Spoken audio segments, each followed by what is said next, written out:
trabajar sin que se esté escuchando, por favor. Ya.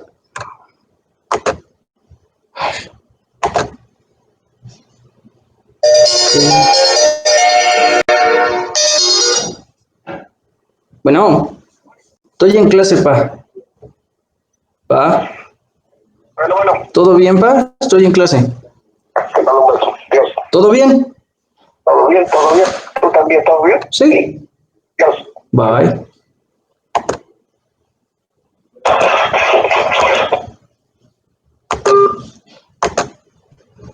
Ok.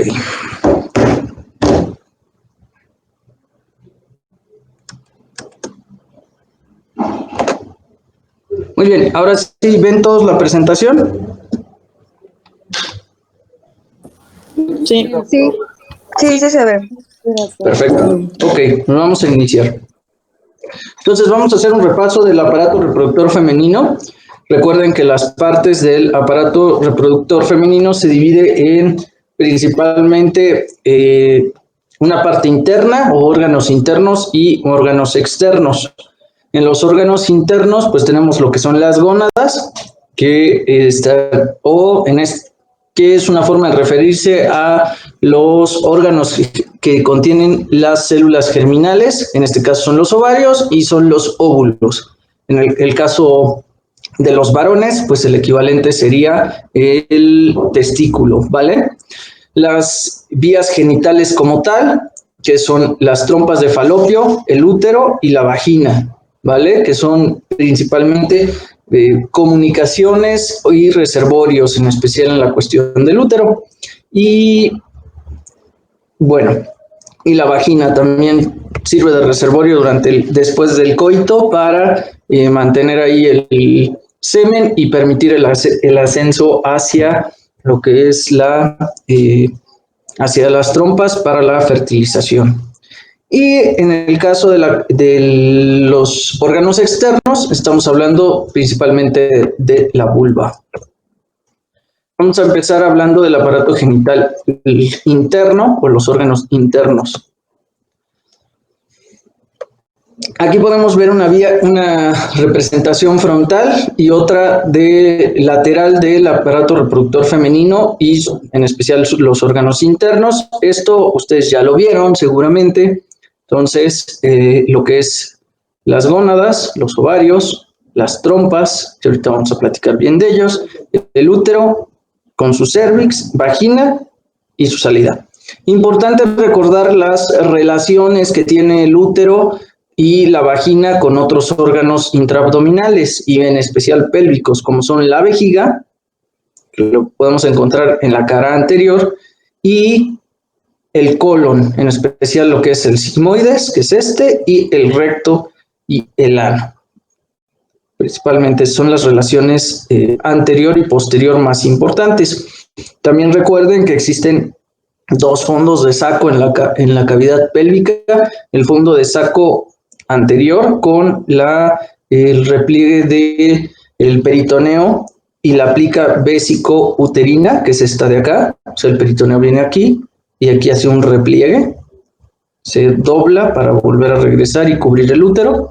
Y el fondo de saco de Douglas, que en el caso de los varones, pues bueno, no hay simplemente aquí va directo. En las mujeres, pues bueno, tenemos este fondo de saco, que también aquí hace otro repliegue, el peritoneo parietal, ¿vale? El peritoneo visceral, perdón.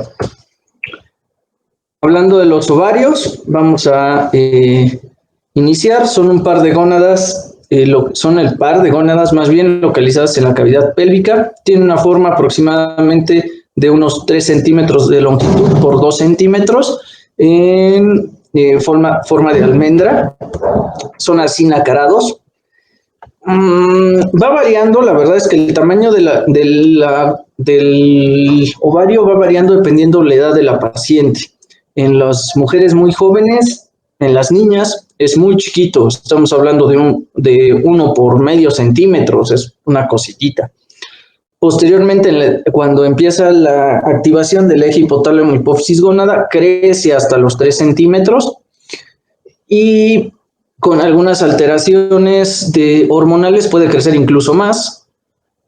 Y bueno, y ya en la edad posteriormente en la menopausia vuelven a hacerse pequeños. Algunas veces pueden volver a regresar incluso a ser de apenas 1 centímetro por medio centímetro, ¿vale? Ahora, ¿qué contienen? Pues contienen los óvulos, que más o menos durante el nacimiento las mujeres nacen con aproximadamente unos 400,000 óvulos, aunque de esos solo maduran prácticamente el 10%, que sería unos 400 a 500 óvulos, ¿vale? Los demás se van perdiendo por atresia o por parte de su envejecimiento y se considera que aproximadamente, por eso se comenta que unos 400 a 500 ciclos ovulatorios tiene una paciente durante su vida. Ahora, importante estos números para quienes tengan interés en cuestión reproductiva, ¿me explicó? Aparte de almacenar, porque no producen, aquí hay un pequeño error de sintaxis, el gameto se produjo durante la vida fetal de la mujer, pero bueno, lo almacena y lo madura, entonces, en cierta forma. Y lo que son la otra cuestión que produce, pues son las hormonas sexuales, entre ellas las más importantes, estrógenos y progesterona, pero también el ovario es capaz de producir testosterona y androstenediona, que más adelante lo vamos a ver. Entonces, bueno, esto ya lo comentamos. Aquí podemos ver una sección de ovario de una manera muy sistemática, porque obviamente no lo vamos a encontrar así con todos el folículo. El folículo es esta zona o este saco donde se madura el óvulo. Entonces les digo, este corte es un corte muy solamente representativo de la cuestión del ciclo folicular. Después lo vemos con más detalle, en el aspecto de que no vamos a verlos así todo el tiempo, o sea, en cada etapa. Entonces tenemos una médula que es de tejido fibroso y una corteza que es la parte funcional del ovario, ¿vale? En ella van a estar los folículos que van a ir madurando hasta llegar al folículo de Graft y el óvulo se encuentra en esta zona, hasta la ovulación y posteriormente el cuerpo lúteo y el cuerpo blanco, ¿vale? Entonces tenemos la zona cortical, que es lo que estábamos manejando. Contiene generalmente folículos en distintos estadios de maduración, y una zona medular en la que se presenta principalmente nervios y vasos sanguíneos, ¿vale? Y tejido conectivo solamente. ¿Dudas hasta aquí?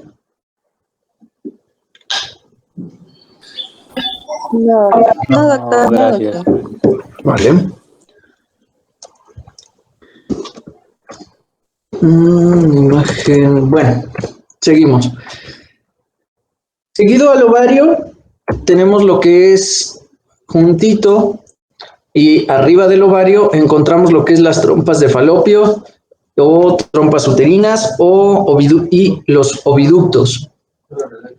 Estas tienen una forma de embudo alargado o en cuerno de la abundancia, así lo llaman. Tiene diferentes partes, dependiendo de los autores cambia un poquito los tipos, pero bueno, lo más común que se maneja es el infundíbulo, que es la parte más distal, que es donde se encuentran las fimbrias, que son esta parte, la ampolla, que es el área donde hace la angulación y es la parte más gruesa, el istmo y la región intersticial, que es la parte donde se introduce dentro del útero, ¿vale? Aquí lo vemos de una manera externa y dentro de la trompa de falopio hay un conducto muy delgadito que es apenas de medio centímetro aproximadamente, que es el oviducto, que es el encargado de llevar el óvulo. Bueno, con la fimbria se atrapa y se pasa a lo que es, se transporta, perdón, hacia lo que es el útero, ¿vale?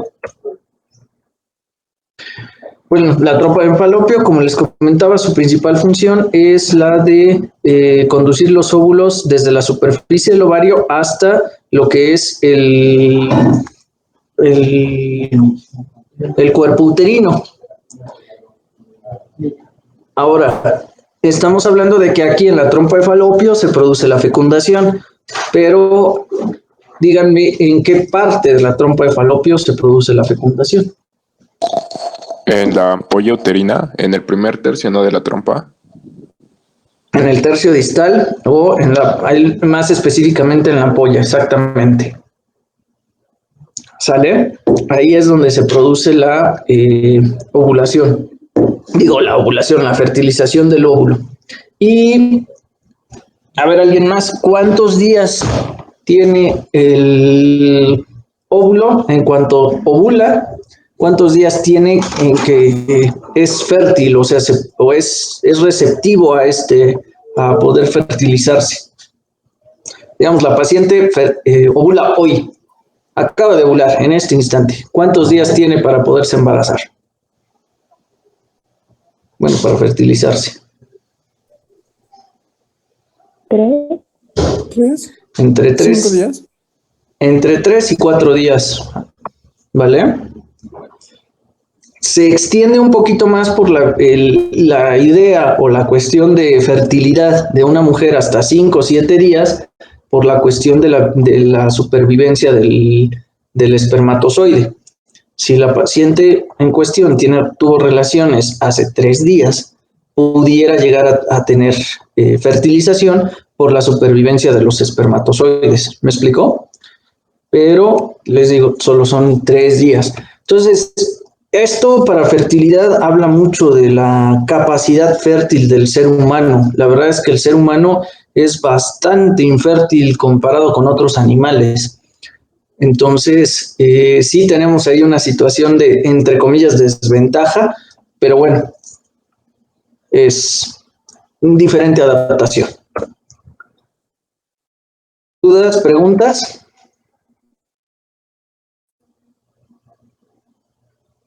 ¿No? Ok. Vale. Entonces, se me estaba olvidando. En cuestión histológica, la trompa uterina, ¿en cuántas capas se divide?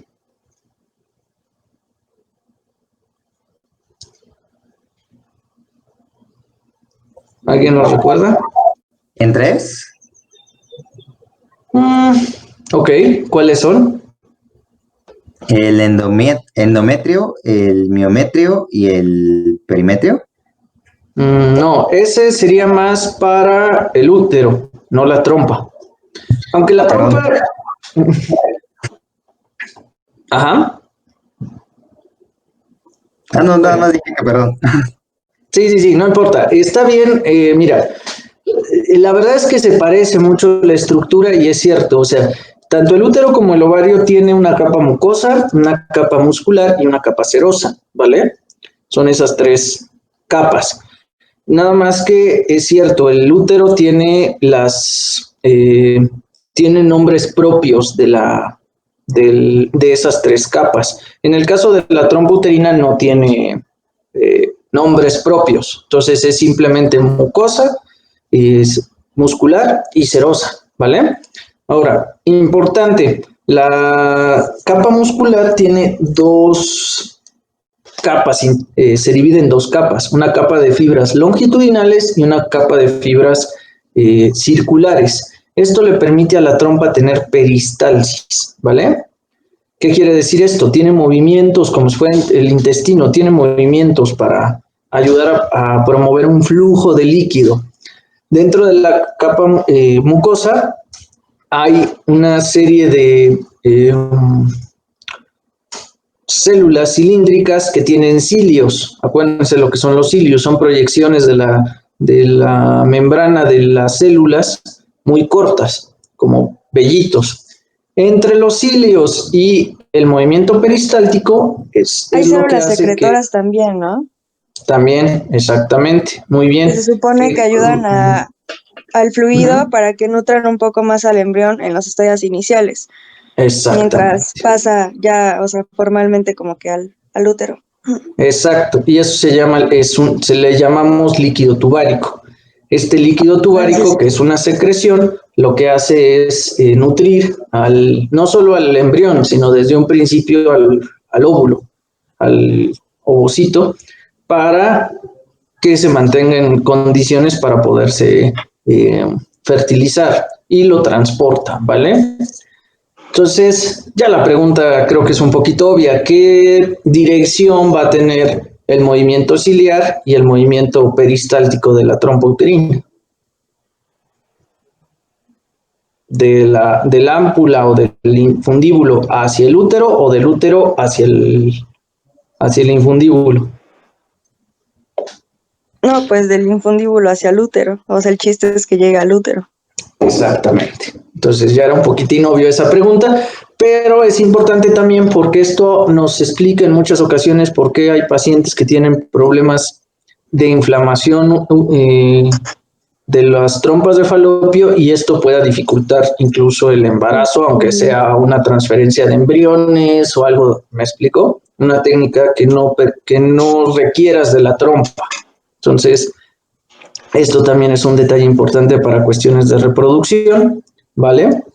Muy bien. Algo más les iba a decir de la trompa. Nada más. Y que bueno, por ser un órgano que se encuentra relativamente libre porque está suspendido solamente, aquí lo podemos ver por el ligamento ancho. Entonces, esto hace que sea muy susceptible a que por adherencias, por procesos inflamatorios intraabdominales, esta se acode o incluso se tape. Y entonces, tapado el oviducto, pues bueno, cuestiones de fertilidad se complican. ¿Sale? Ahora sí, vamos a hablar de lo que es el útero o matriz, más conocido por muchos pacientes. Es un órgano único de forma de saco invertido, tiene aproximadamente de 7 a 8 centímetros de longitud. Esto, vuelvo a insistir, cambia dependiendo con la edad, también pasa. Las pacientes cuando tienen 8, 5, entre 5 y 6 años, el útero es muy, muy pequeño, estamos hablando de 2, 3 centímetros apenas. Con la activación del eje hipotálamo hipófisis gónada, este útero aumenta de tamaño, en especial por los estrógenos, ¿vale? Entonces los estrógenos promueven su crecimiento hasta aproximadamente 7 centímetros de longitud, más o menos, y cuando la paciente llega a tener embarazo y regresa a su tamaño original, queda un poquito más grandecito, como de unos 8 centímetros. Esto también es importante por la cuestión, por ejemplo, de anticoncepción. Muchos de los dispositivos intrauterinos están diseñados en su tamaño para cavidades uterinas de pacientes que ya tuvieron hijos. Entonces, no quiere decir que no se le pueda poner una paciente que no ha tenido hijos, no ha tenido embarazos, pero sí les puede resultar un poquito más incómodo, porque en vez de quedar la T bien colocada dentro de toda la cavidad, el vástago central puede quedar aquí dentro del canal endocervical y eso llega a causar un poquito de problemas, pero bueno, no quiere decir que esté contraindicado. Y hay otros dispositivos que están diseñados directamente para pacientes que no han tenido embarazos y entonces sí, esos son más cortitos generalmente y permite que se aloje con mayor facilidad y son más delgados porque el cervix también es más cerrado si no han tenido embarazos. Entonces es más fácil colocarlos y menos molestos. Pero bueno, no es una contraindicación el uso de dispositivos si la paciente no se ha embarazado. Se va a dividir principalmente en 3 partes, lo que es el fondo uterino, el cuerpo y el cuello del cervix. Aquí lo podemos ver abierto, así lo vemos cerrado y aquí estaría compartido a la mitad. El fondo, la cavidad uterina como tal, el cuerpo y lo que es el cervix. Importante recordar que va a haber un conducto cervical, un orificio interno y un orificio externo, ¿vale? Otra representación en donde vamos a ver lo que es el fondo, lo que manejamos, el segmento uterino o parte uterina inferior, que la verdad es que en pacientes ginecológicas o en cuestión de pacientes que no están embarazadas, esta parte no se diferencia con mucha facilidad. En pacientes embarazadas sí, y es importante el segmento uterino, y lo que se llama el cuello o cervix, ¿vale? Y bueno, su comunicación con vagina. Ahora, bueno, la pared uterina aquí se encuentra, como había comentado su compañero, está formada por 3 partes, es lo correcto: el perimetrio o membrana serosa externa, el miometrio o fibra muscular lisa, que bueno, aquí como comentan, se puede estirar enormemente durante el embarazo y pues bueno, que puede incluso generar contracción. Y posteriormente el endometrio, que es una mucosa epitelial ricamente vascularizada y que bueno, proporciona el medio adecuado para el desarrollo del feto. ¿Sale?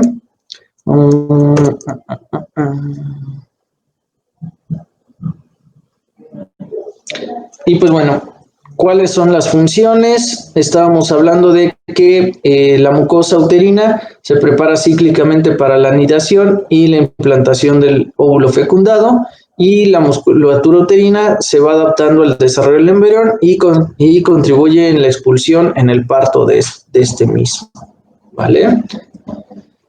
El útero no tiene otras funciones más que la función reproductiva, ¿vale? Y pues bueno, el ciclo endometrial, que pues va a generar la menstruación, ¿sale? Importante también, y no lo tengo en estas diapositivas y eso se está pasando, déjame buscar una imagen, aquí está. Recuerden que el útero es un órgano que se encuentra suspendido, literal, está colgando, entonces eso hace que tenga movimiento. Solo está sostenido por ligamentos de suspensión y de fijación. El útero, en su parte superior, lo que es el fondo y el cuerpo del útero, se encuentra suspendido por el ligamento el ligamento útero-ovárico, que es este que pueden ver aquí. El ligamento el ligamento ancho, que es el que podemos ver acá. Y abajo se encuentran y me falta el redondo, que en esta imagen no se ve, pero aquí sí, podemos ver la salida de los redondos. A ver, ¿y quién se acuerda? Esta es la inserción proximal del ligamento redondo. ¿Hacia dónde se va el ligamento redondo?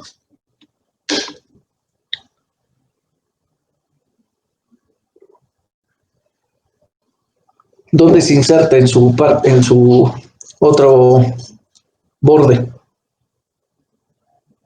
¿Alguien lo recuerda?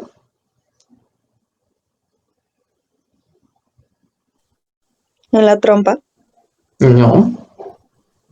En el conducto inguinal. Casi, o sea, pasa por el conducto inguinal, exactamente. Entonces, lo que hace el ligamento es de aquí, corre hacia la pared lateral del abdomen, se corre hacia lo que es la fosa pélvica, se mete por el ligamento inguinal, sale por el ligamento inguinal y ¿en dónde se inserta?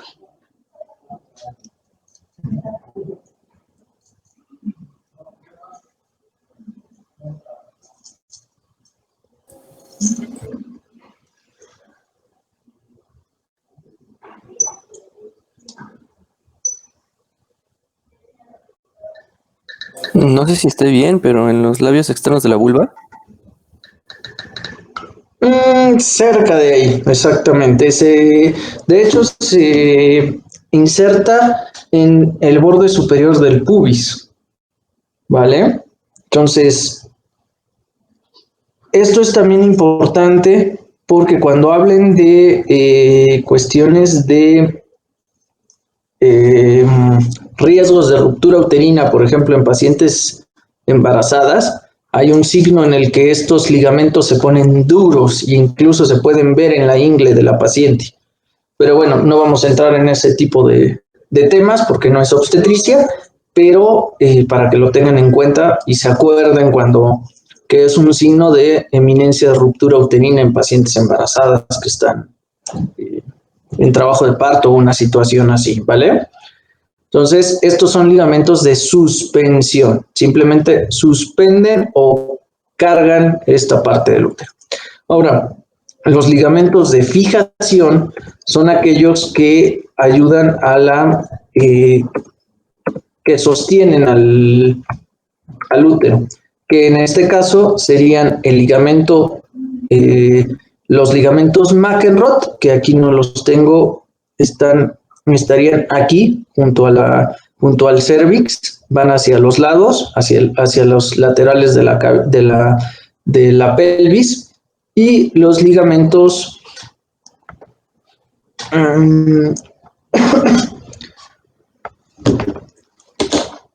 perdón.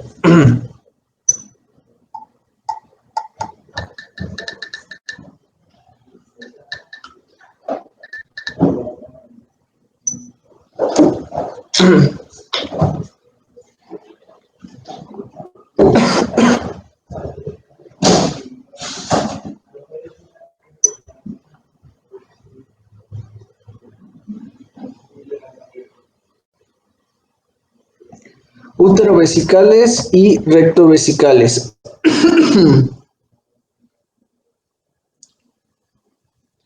¿Vale? Entonces, estos ligamentos son los que fijan al útero hacia lo que es y me faltó, perdón, los uterosacros. Me están distrayendo, perdón. Y los uterosacros, que son también muy importantes. Estos fijan al cervix, a la cavidad pélvica. Todos estos ligamentos son los que entre comillas, se aflojan o se deterioran en pacientes que ven que tienen caída de piso pélvico o caída del útero, que si nos da tiempo lo vemos más adelante en el curso, que son las caídas, el clásico que en pacientes posmenopáusicas empiezan a quejarse de que se empieza a salir la vejiga o se empieza a salir el mismo útero por la vagina, ¿vale? ¿Hasta ahorita alguna duda?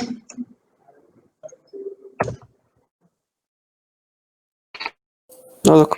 Yo tengo una duda, doctor. Entonces, ¿el signo de eminencia de ruptura uterina era la induración de los ligamentos redondos en la ingle? Sí, e incluso se tocan. Ahorita no recuerdo el nombre, tiene hasta un nombre propio.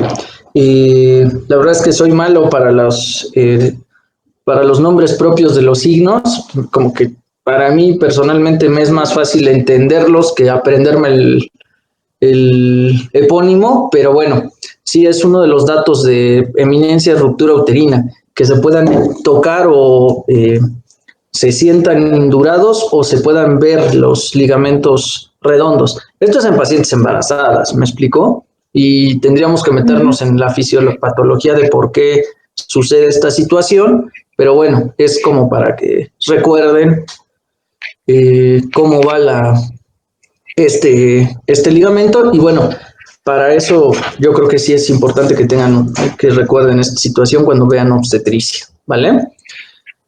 ¿Alguna otra duda? Gracias. No, ¿de qué? Bueno, entonces continuamos con lo que es la vagina, que es un tubo muscular dilatable de aproximadamente 8 a 12 centímetros de longitud. Se habla al exterior por el orificio vaginal y está situado pues en la vulva, ¿vale? En su parte interna forma un manguito alrededor del cuello uterino, ¿vale? Ya lo habíamos visto, a ver, aquí se ve un poquito mejor, o sea, cubre esta parte. Ahora, hay una mala percepción en el aspecto de que la vagina sea un tubo solamente. Es un tubo, sí es una formación de tubo, pero no se encuentra de forma cilíndrica, ¿vale? La vagina se cierra de forma anteroposterior, ¿sí me explico? Entonces la vagina se mantiene con su mucosa de la cara anterior y la cara posterior en contacto con ella misma, ¿me explico? Entonces, por eso utilizamos los conocidos patos, bueno, sí, espejos vaginales, que los más popularmente conocidos como patos, ¿vale? Entonces, es importante el conocer que...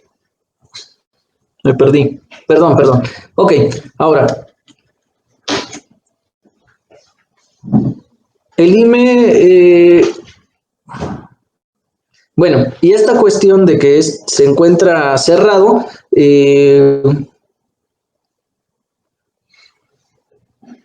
perdón, ya. Ahora, en su cara anterior, en su introito anterior, perdón, las pacientes presentan lo que se llama himen, que es una membrana fina y elástica que cubre la parte externa de la vagina. Ahora, puede romperse durante el primer coito, aunque también puede ser roto durante actividades no sexuales como deportivas, o no puede romperse incluso hasta hay pacientes que incluso, bueno, aquí dice que hasta el primer parto. A mí me tocó una paciente que incluso no se le rompió el himen durante el parto. Pero bueno, esas ya son cosas de verdad rarísimas, ¿me explico? Pero bueno. Y pues bueno, la verdad es que esto es una cuestión social en el aspecto del valor de esta situación, ¿vale? Ahora, ¿qué capas tiene la vagina? Histológicamente hablando. ¿Se recuerdan?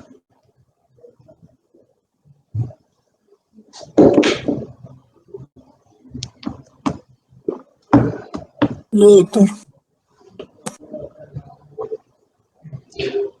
Bueno, histológicamente hablando, la vagina tiene tiene una capa mucosa y una capa muscular. Aguas, la vagina no tiene serosa, porque no es un órgano que llegue a cavidad abdominal, ¿vale? Entonces no presenta serosa como tal. Tiene también su capa muscular circular y una capa longitudinal.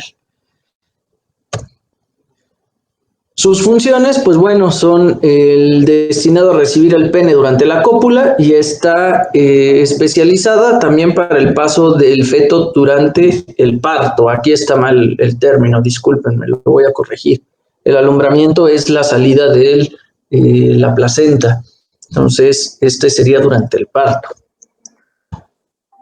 Importante también conocer la relación de la vagina con el útero, que presenta una angulación. El fondo de saco posterior es mucho más grande que el fondo de saco anterior, porque este va a servir de reservorio para el semen después de la cópula para ayudar a que suba para la fertilización, ¿vale? ¿Dudas? No, doctor. Oigan, yo sí tengo una duda.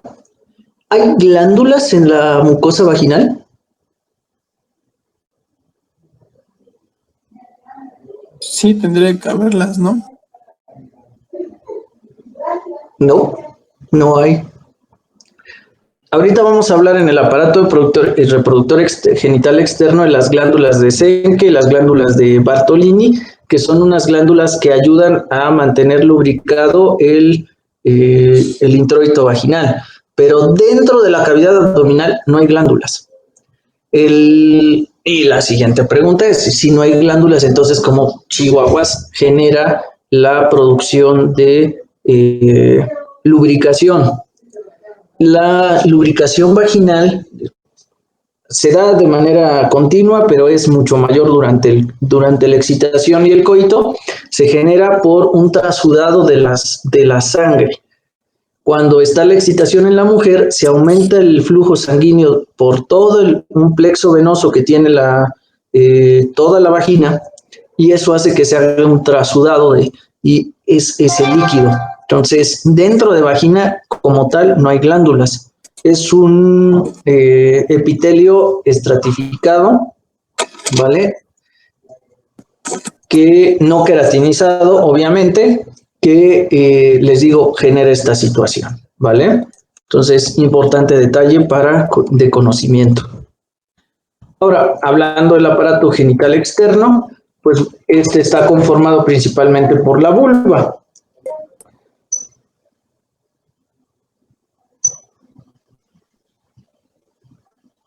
Ya son las 8. Uf, muy bien. Qué bueno que me avisan, pero mejor avísenme por acá porque luego no le hago caso al celular.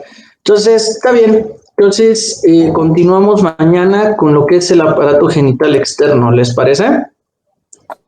Sí, doc. Sí, doctor, gracias. Sí. Gracias, sí. Bueno, entonces lo dejamos por hoy.